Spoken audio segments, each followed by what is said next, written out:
8 রিকাত নামাজ, 3 রিকাত বিতির, 11 রিকাতকে 30 দিনে একদিনে বাদ দিল না, তার জীবনের গুনাহ মাফ হয়ে যাবে। 3 নম্বরে নবীজি বলতেন লাইলাতুল কদর কে জাগলো, জাগার পর আল্লাহর কাছে কেঁদে কেঁদে ইবাদত করলো, রব্বুল আলামিনের নবী বলছেন তার জীবনের গুনাহ মাফ হয়ে যাবে। ওমান কামা কিয়ামাল লাইলাতুল কদরি ঈমানাও ওয়া ইহতিসাবা গুফিরা লাহু মা তাকাদ্দামা মিন জামবি। দেখবেন যে রোজা রাখেনি ওই ফের ঈদের দিনে এমন হুঙ্কার মারছে, ওকে লজ্জাও নেই শালা, আর গর্দন ধরে বের করে দিলে ঈদগাহ থেকে গুনাহ হবে না। আমি যদি বলি যে এই তুই রোজা রাখিস না, ঈদগাহে যাবি না, তো আমাকে মেরে শোধ করে নেবেন, কিন্তু সোজা করে বলে দিচ্ছি রাসূলুল্লাহ সাল্লাল্লাহু আলাইহি ওয়াসাল্লাম বলেছেন যে রোজা রাখেনি সে যেন ঈদগাহে না যায়, ভিড় ভাট্টা করতে খামখা। তো যে না আপনার অসুবিধা নেই, আল্লাহর কিছু যায় আসে না। ওয়ারফের কাপড়ের বহর কত, আর আতর মেখে লিয়া চোপার জোর কত সকাল থেকে, টাইম হয়ে গেল, মানে খুব মুসল্লি, ওগুলোকে কুত্তা পিটা করে পিটতে হবে। রোজার খুশি, ঈদের খুশি,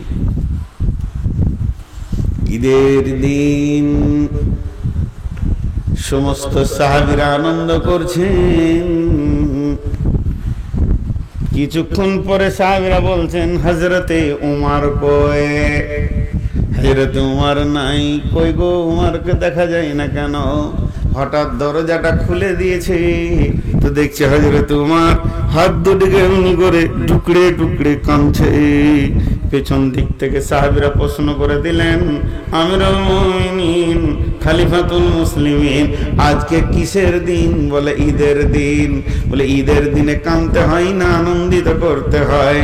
আজকে তো আমরা আনন্দে আত্মহারা হয়ে আছি, 30টা রোজা রেখেছি। আজ আমার আল্লাহ আমাদেরকে 30 রোজার বদলা আমাদের আমল নামাতে দেবেন, আমাদের গুনাহ মাফ করে দেবেন, আমাদেরকে সুন্দর মাসুম বাচ্চার মতো করে দেবেন। এই আনন্দে আজকে 30 রোজার বদলা পাবো, তার জন্য শাওয়াল মাসের 1 তারিখে ঈদের আনন্দে মেতে গেছি। আর আপনাকে দেখছি আপনি ঈদের দিনে টুকরে টুকরে কাঁদছেন ঘরের দরজা লাগিয়ে দিয়ে। আমিরুল মুমিনিন ওই হালাতি বলছে বন্ধুরে তোমরা তো হাসবে, আনন্দ করবে, ঈদ করবে, যেহেতু তোমাদের 30টা রোজা কবুল হয়ে গেছে। আমি ওমর আল্লাহর কাছে এতটাই ভয়ে রয়েছি যে আমার রোজাগুলো কবুল হলো কিনা, এর জন্য আল্লাহর কাছে আমি কাঁদছি, আনন্দ করতে পারছি না, শুধু রোজাগুলো কবুল হয়েছে কিনা এই টেনশনে রয়েছি, এই টেনশনে রয়েছে। আর যে রোজা রাখেনি ওই ফের দেখো, হ্যাঁ আপনাদের দিকে মনে হয় এরকম নাই, আছে ওই মাল আছে। সুবহানাল্লাহ, ট্রান্সপোর্ট সব জায়গায় পৌঁছে গেছে। জি রোজা ভাইরা আমার, আর কত বলবো, রোজা নিয়ে কথা বলতে গেলে সারা রাত শেষ হয়ে যায়। আল্লাহর মহব্বতের এটা ইবাদত। এবার বিশ্বনবী কি বলছেন একটু আলোকপাত করি। বিশ্বনবী বলছেন মান সামা রমাজানা ঈমানাও ওয়া ইহতিসাবা গুফিরা লাহু মা তাকাদ্দামা মিন জামবি ওমান কামা কিয়ামাল লাইলি ঈমানাও ওয়া ইহতিসাবা গুফিরা লাহু মা তাকাদ্দামা মিন জামবি ওমান কামা কিয়ামাল লাইলাতুল কদরি গুফিরা লাহু মা তাকাদ্দামা মিন জামবি।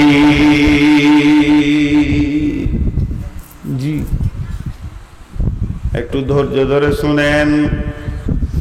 বিশ্বনবী আখিরি পয়গম্বর বলছেন, যে রমজান মাসে রোজা রাখলো ঈমান ইহতিসাবের সঙ্গে, তার জীবনের সব গুনাহ মাফ হয়ে যাবে। যে রমজান মাসে কিয়াম করলো, কিয়াম বলতে লাইলাতুল কদর নয়, এখানে কিয়াম বলতে তারাবির নামাজ, 8 রাকাত নামাজ, 3 রাকাত বিতির, 11 রাকাতকে 30 দিনে একদিনে বাদ দিল না, তার জীবনের গুনাহ মাফ হয়ে যাবে। 3 নম্বরে নবীজি বলতেন, লাইলাতুল কদর কে জাগলো, জাগার পর আল্লাহর কাছে কেঁদে কেঁদে ইবাদত করলো, রব্বুল আলামিনের নবী বলছেন তার জীবনের গুনাহ মাফ হয়ে যাবে।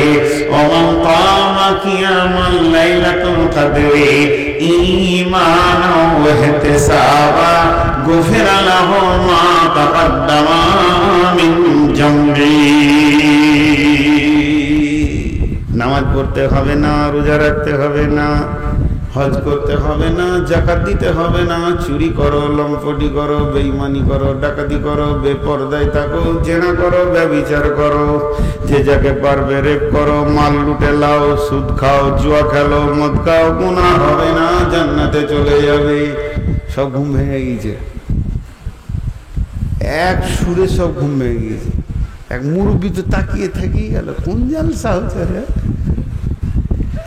কোনো অসুবিধা নাই, যার যেমন যাবে সে তাই করবে।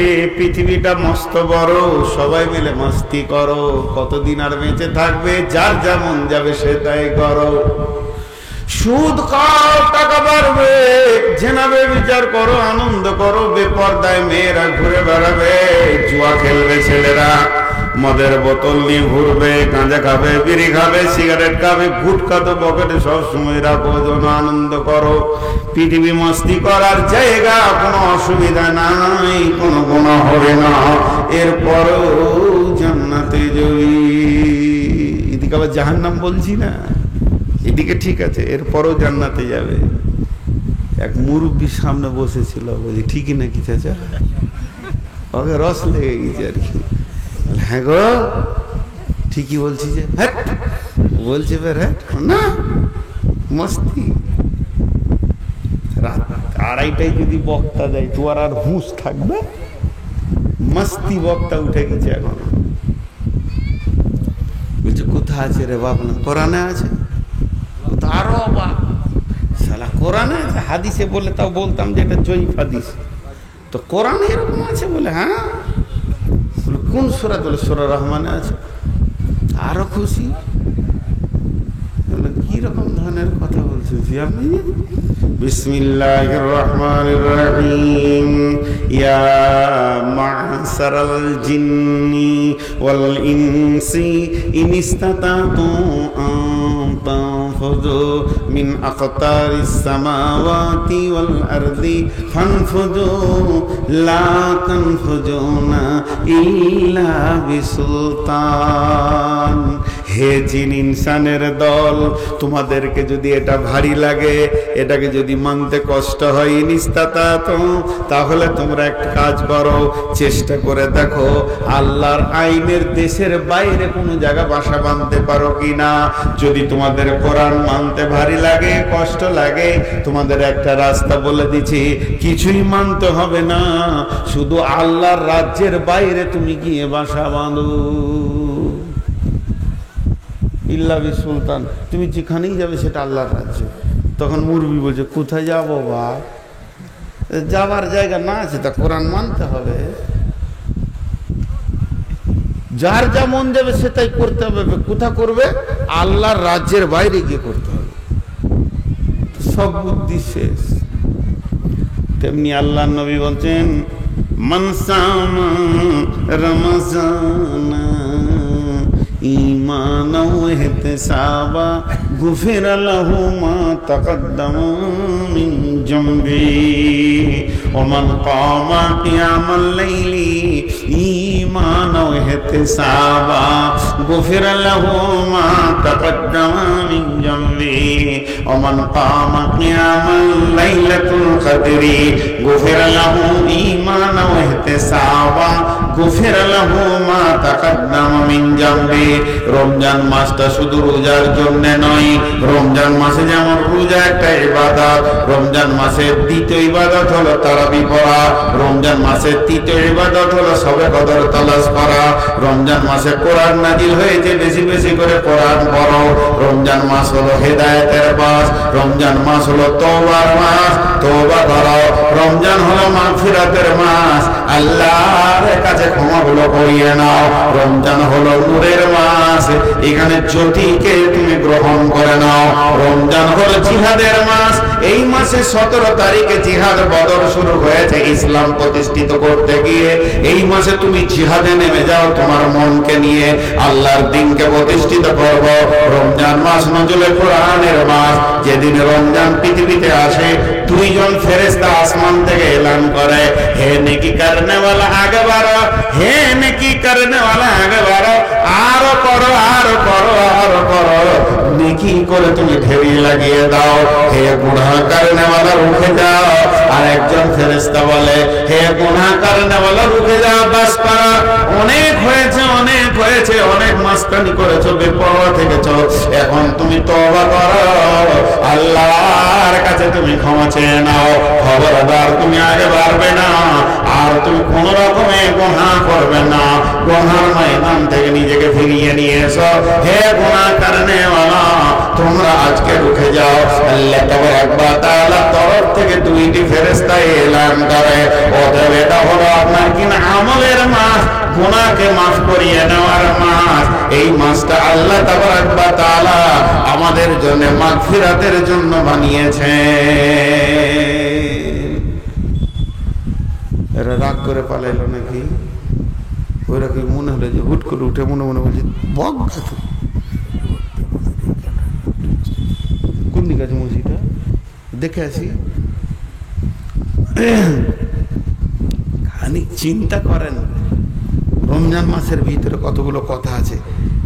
এখন দুটা কথা আপনাদেরকে বলি, আমার প্রশ্নটা যদি বুঝতে পারেন তাহলে উত্তরটা আরো মজা লাগবে, আর প্রশ্ন যদি বুঝতে না পারেন উত্তরটা মজা লাগবে না।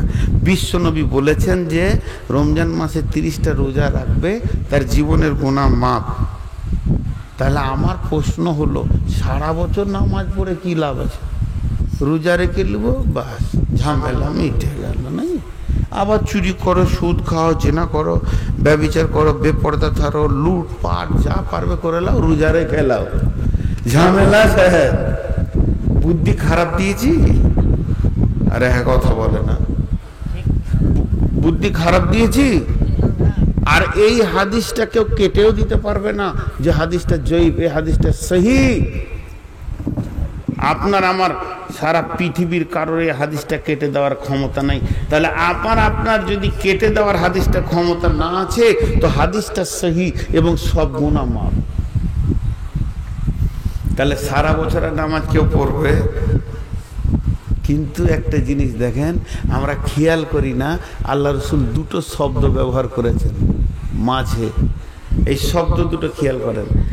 নবীজি যদি বলতেন মান সামা রমাদান গুফির লাহু মা তাকাদ্দামা মিন জামবি ওয়া মান কামা কিয়ামাল লাইলি গুফির লাহু মা তাকাদ্দামা মিন জামবি ওয়া মান কামা কিয়ামাতুল লাইলাতুল কদরি গুফির লাহু মা তাকাদ্দামা মিন জামবি। এটা যদি নবীজি বলতেন যে রোজা রাখবে আর যে তারাবি পড়বে আর যে লোকটা শবে কদরে জাগবে তার জীবনের গুনাহ মাফ হয়ে যাবে, নবীজি তো এমন বলেননি। নবীজি দুটি শব্দ ব্যবহার করেছেন, একটা হলো ঈমানা আর একটা হলো ইহতিসাবা। রোজা রাখতে হবে ঈমান ইহতিসাবের সঙ্গে, এই দুটি রোজার ভিতরে থাকতে হবে। যে রোজার ভিতরে এই দুটি জিনিস নয়, নাই ওটা রোজা বলা যাবে না। কথাটা বুঝাতে বললাম? বোতলের ভিতরে এটা কি? পানি। এটা কি? পানি। এটা যদি শরবত হতে হয় তো এর ভিতরে কি থাকতে হবে? চিনি থাকতেই হবে, না থাকলে এটা শরবত বলা যাবে না। তাহলে এটা একটা বুঝে নিলেন। হ্যাঁ,